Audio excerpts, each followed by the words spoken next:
স্বাগত জানাই বন্ধুরা আপনাদের আবারও লালটেক কর্নার ইউটিউব চ্যানেলের নতুন একটি ভিডিওতে। আপনার বাড়িতে কিংবা অফিসে যদি আপনি বিএসএনএল এর broadband, landline, high speed internet, fibre connection নিয়ে থাকেন, সেক্ষেত্রে প্রত্যেক মাসের শেষে যে বিলটা জেনারেট হয় সেই বিলটা আপনারা কিভাবে অনলাইন থেকে ডাউনলোড করে দেখবেন, সেই সঙ্গে এই অফিসিয়াল পোর্টাল থেকে নিজের সেলফ রেজিস্ট্রেশন করার জন্য ইউজার আইডি ও পাসওয়ার্ড ক্রিয়েট করবেন, বিস্তারিত জানতে পারবেন আজকের এই ভিডিওতে। অবশ্যই আজকের ভিডিওটি আপনারা প্রথম থেকে শেষ পর্যন্ত পুরোটা দেখতে থাকুন। ভিডিওটি শুরু করার পূর্বে আপনি যদি প্রথমবার এই চ্যানেলে ভিজিট করে থাকেন তাহলে অবশ্যই লালটেক কর্নার ইউটিউব চ্যানেলটিকে সাবস্ক্রাইব করে পাশে থাকা বেল নোটিফিকেশন বাটনটিকে প্রেস করে অন করে অল করে নেবেন পরবর্তী এমন ইনফরমেটিভ ভিডিওগুলোর নোটিফিকেশন সবার আগে পাওয়ার জন্য। এর জন্য প্রথমেই আপনাদের বিএসএনএল এর অফিসিয়াল পোর্টালটি ভিজিট করতে হবে। তার জন্য যে কোনো একটি ব্রাউজার ওপেন করে সেখানে গুগলে গিয়ে লিখুন বিএসএনএল পোর্টাল। বিএসএনএল এর এই অফিসিয়াল পোর্টালটি ভিজিট করার সঙ্গে সঙ্গেই পোর্টালটির হোম পেজে ওপরে ডান দিকে কর্নারে দেখুন সাইন ইন বাটন লেখা রয়েছে। এরপর পরবর্তী স্ক্রিনে আপনারা দেখতে পাবেন এখানে সাইন আপ লেখা রয়েছে। সাইন আপে ক্লিক করবেন। ক্লিক করার সঙ্গে সঙ্গে আপনাদের সামনে দেখুন এখানে ইয়োর অ্যাকাউন্ট ডিটেলস পেজ একটা ওপেন হয়ে গেল।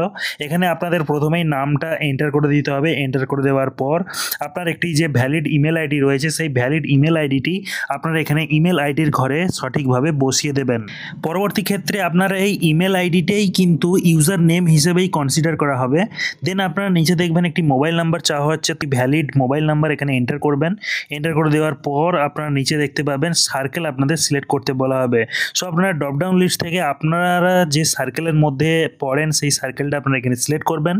এরপর আপনারা নিচে দেখতে পাচ্ছেন আপনাদের একটি পাসওয়ার্ড ক্রিয়েট করে নিতে হবে। তো তার জন্য আপনারা এখানে মিনিমাম 8 ক্যারেক্টারের মধ্যে একটি পাসওয়ার্ড আপনারা এখানে এন্টার করে দেবেন এবং সেম পাসওয়ার্ডটাই আপনারা এখানে কনফার্ম পাসওয়ার্ডের ঘরে নিচে আপনারা এন্টার করবেন। এরই সঙ্গে আপনারা ওপরে এখানে দেখতে পাবেন একটি 6 ডিজিটের কোড। সো সেই 6 ডিজিটের কোডটি আপনাদের নিচে এখানে এন্টার দ্য অ্যাবাভ কোডের ঘরে বসিয়ে দিতে হবে। দেন আপনারা নিচে দেখতে পাবেন ক্রিয়েট অ্যান অ্যাকাউন্ট ট্যাব রয়েছে। তো এখানে ক্লিক করে আপনারা জাস্ট এগিয়ে যাবেন এবং পাসওয়ার্ডের প্যাটার্ন কেমন আপনি রাখবেন সেটা আপনি এখানে অন স্ক্রিন দেখিয়ে দিচ্ছি। উপরে যে মোবাইল নাম্বারটি আপনি এইমাত্র এন্টার করেছিলেন সেই মোবাইল নাম্বারে দেখুন একটি 6 ডিজিটের ওটিপি এসছে। তো সেই 6 ডিজিট ওটিপিটি আপনাদের এখানে এন্টার ওটিপি রিসিভডের ঘরে বসিয়ে দিতে হবে। এরপর সঠিক ওপিটিটি এখানে এন্টার করে দেওয়ার পর আপনার স্ক্রিনটিকে নিচের দিকে স্ক্রল ডাউন করুন এবং এখানে ক্রিয়েট অ্যান অ্যাকাউন্ট এই লেখাটির উপরে আপনারা ক্লিক করে দিন। সাথে সাথেই আপনারা ওপরে পপ আপ মেসেজ পেয়ে যাবেন account has been created successfully. এখন পরবর্তীতে নেক্সট স্ক্রিনে আপনাদের ওই সেম লগ ইন ডিটেলস দিয়ে আপনাকে এখানে সাইন ইন করতে হবে। এখানে সাইন ইন ড্যাশবোর্ড পেজে আপনারা দেখতে পাচ্ছেন ইউজার নেমের ঘরে আপনারা সেই মোবাইল নাম্বারটি এন্টার করে দেবেন যেই মোবাইল নাম্বারটি আপনি সাইন আপ করার সময় ব্যবহার করেছিলেন। এরপর যে আপনি পাসওয়ার্ডটি ক্রিয়েট করে রেখেছেন সেই পাসওয়ার্ডটি নিচে এখানে এন্টার পাসওয়ার্ডের ঘরে আপনারা সঠিকভাবে এন্টার করে দেবেন। করে দেওয়ার পর নিচে একই রকমভাবে দেখতে পাচ্ছেন এটি ক্যাপচা কোড দেওয়া রয়েছে 6 ডিজিটের। সেই ক্যাপচা কোডটি সঠিকভাবে আপনারা নিচে এন্টার দ্য অ্যাবাভ ক্যাপচা কোডের ঘরে বসিয়ে দেবেন। বসিয়ে দেওয়ার পর নিচে আপনারা সাইন ইন বাটন পাবেন। তো সাইন ইন বাটনে ক্লিক করে জাস্ট আপনারা এগিয়ে যাবেন। ওপর থেকে আপনাদের সামনে এরকম একটি স্ক্রিন নেমে আসবে। এখানে আপনারা সাবমিট বাটনে ক্লিক করে দেবেন। ক্লিক করে দিলেই দেখুন আপনার ওই এন্টার করা মোবাইল নাম্বারে দেখুন একটি ওটিপি আপনি রিসিভ করবেন। সেই ওটিপিটি আপনাদের এখানে enter OTP received on mobile এই ঘরে আপনাকে সঠিকভাবে বসিয়ে দিতে হবে। বসিয়ে দেওয়ার পর নিচে যথারীতি দেখতে পাচ্ছেন সাবমিট বাটন দেওয়া রয়েছে। সো সাবমিট বাটনে আপনারা ক্লিক করে এগিয়ে যাবেন। সাবমিট বাটনে ক্লিক করে দেওয়ার সঙ্গে সঙ্গেই দেখতে পাবেন পরবর্তী স্ক্রিনে আপনাদের ওই মোবাইল নাম্বারটি কিন্তু আপনার অ্যাকাউন্টের সাথে সাকসেসফুলি আপডেট করে দেওয়া হবে। দেন আবারও আপনারা এখানে সাইন ইন ড্যাশবোর্ড পেয়ে যাবেন। তো এখানে আপনাদের ইউজার নেমের ঘরে ওই মোবাইল নাম্বারটি আবারও আপনাকে এখানে এন্টার করে দিতে হবে। এন্টার করে দেওয়ার পর নিচে দেখতে পাবেন পাসওয়ার্ড ঘরের লেখার জায়গা রয়েছে, ওখানে আপনার পাসওয়ার্ডটি এন্টার করে দেবেন। করে দিয়ে সেম একই রকমভাবে সেই ক্যাপচা কোডটি এখানে নিচে এন্টার ক্যাপচা কোডের ঘরে বসিয়ে দেবেন। বসিয়ে দিয়ে সাইন ইন বাটনে ক্লিক করবেন। ক্লিক করার সঙ্গে সঙ্গেই দেখুন আবারও আপনার ওই রেজিস্টার্ড মোবাইল নাম্বারে একটি 6 ডিজিটের ওটিপি আপনি রিসিভ করবেন। সেই 6 ডিজিট ওটিপিটি আপনাদের এখানে এন্টার ওটিপি রিসিভডের ঘরে বসিয়ে দিতে হবে। বসিয়ে দিয়ে সাইন ইন বাটনে ক্লিক করতে হবে। যতবারই আপনার অ্যাকাউন্ট ড্যাশবোর্ডটি ওপেন করবেন অনলাইন, দেন আপনাকে কিন্তু অবশ্যই মোবাইল নাম্বারে ভেরিফাইড ওই ওটিপি দিয়েই আপনাকে সাইন ইন করতে হবে।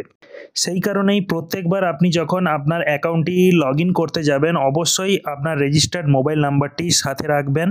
এরপর দেখুন পরবর্তী স্ক্রিনে আপনার নামের ড্যাশবোর্ডটি কিন্তু অন স্ক্রিন এখানে ওপেন হয়ে যাবে দেখতে পাবেন। এরপর স্ক্রিনে বাম দিকে আপনারা এখানে ড্যাশবোর্ড মেনুতে দেখবেন ল্যান্ডলাইন লেখা অপশান রয়েছে। তো ল্যান্ডলাইন অপশানটি আপনারা সিলেক্ট করবেন। সিলেক্ট করার সঙ্গে সঙ্গেই দেখুন আরও একটি সাব মেনু ওপেন হয়ে যাবে। ওই লিস্টের মধ্যে থেকে individual slash Bharat fibre FTTH bills এই অপশানটি সিলেক্ট করলেই আপনাদের সামনে বিল ইনফো নামে একটি ড্যাশবোর্ড এরকম ওপেন হয়ে যাবে, যেখানে আপনাদের ফোন নাম্বার লেখার ঘরে আপনি যে নাম্বারে ওটিপি রিসিভ করেছিলেন ওই নাম্বারটি আপনারা এখানে আবার এন্টার করতে যাবেন না। আপনার কাছে যে ল্যান্ডলাইন নাম্বারটি রয়েছে সেই ল্যান্ডলাইন নাম্বারটি অবশ্যই সামনে এসটিডি কোড লাগিয়ে আপনারা এখানে এন্টার করবেন। এন্টার করার পর আপনার এখানে নিকনেমের ঘরে আপনার ইন্ডিভিজুয়াল নাম যেটা রয়েছে তো সেই নামটা আপনারা এখানে এন্টার করবেন এবং সাবমিট বাটনে ক্লিক করবেন। এরপর দেখুন আপনার অ্যাকাউন্টে কিন্তু এখানে সাকসেসফুলি অ্যাড হয়ে গেল। দেন আপনারা এখানে বিল ইনফোতে আপনাদের বিল ডিউ ডেট সহ বিল অ্যামাউন্ট এখানে শো হবে দেখতে পাবেন। এখন যদি আপনারা এই বিল ইনফোতে কি সিলেক্ট করেন, সিলেক্ট করলেই দেখবেন ডান দিকে আপনাদের সামনে এখানে কিন্তু আপনাদের অ্যাকাউন্ট নাম্বার, তারপর ইনভয়েস নাম্বার, তারপরে আপনার ইনভয়েস ডেট এবং আপনাদের সার্কেল নেম এখানে শো হবে। এখন যদি আপনার এই ডিউ বিলটি অলরেডি আপনি পেমেন্ট না করে থাকেন সেক্ষেত্রে আপনারা এখানে পে নাও বাটনে ক্লিক করার মাধ্যমে অনলাইনে আপনারা বিলটি পেমেন্ট করে দিতে পারবেন। তারপর সাকসেসফুলি পেমেন্ট করা আপনার বিলটির আপনারা পেমেন্ট রিসিপ্টটি এইভাবে অনলাইন থেকে ডাউনলোড করে নিতে পারবেন। তো বন্ধুরা এই ছিল আজকের এই ভিডিওটি ভালো লাগলে অবশ্যই ভিডিওতে একটি লাইক করার পাশাপাশি আপনার বন্ধু বান্ধবদের মধ্যে এই ভিডিওটি শেয়ার করে তাদেরকেও ইনফরমেশন দেওয়ার চেষ্টা করুন। দেখা হচ্ছে পরের এমন একটি ইনফরমেটিভ ভিডিওতে। ভালো থাকুন, সুস্থ থাকুন, ধন্যবাদ।